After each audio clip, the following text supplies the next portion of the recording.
Today we'll be talking about digital terrariums. This is a experiment in ecosystem evolution and visualization of data. This terrarium holds inside a jellyfish, an artificial organism that exists in a digital world. It's a creature that is as alive as any organic creature because it senses through its body. It reacts to noise as well as light and also temperature, and I'll pass it to Ira to talk a little bit more about how these traits can emerge and evolve from a simulated digital environment. The neat thing about this project to me is the way we're working together is riffing between scale, this individual organism scale, and the potential of these organisms to be part of a large digital ecosystem. And we're allowing them to pass from the digital to the physical realm. It's a simple but kind of complete terrain model with weather and seasons.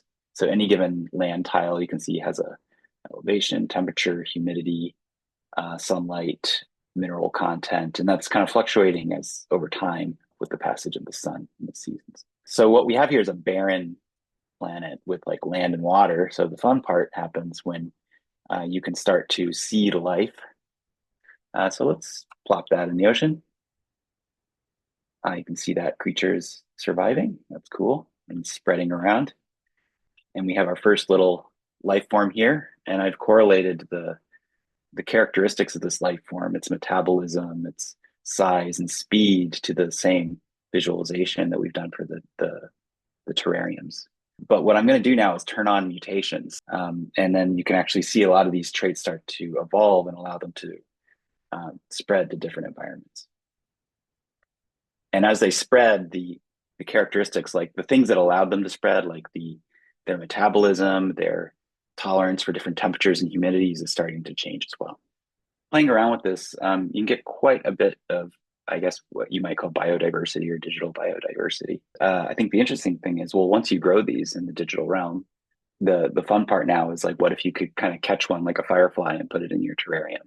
The terrarium essentially acts as a visual interface to the simulator. Due to the difference of adaptations using this ecosystem, the jellyfish will emit different behavioral traits, even with the same sensor readings in the room. This is an example of multiple jellyfish dragged from different parts of the digital ecosystem, sharing the exact same environment, but still displaying different behavioral traits.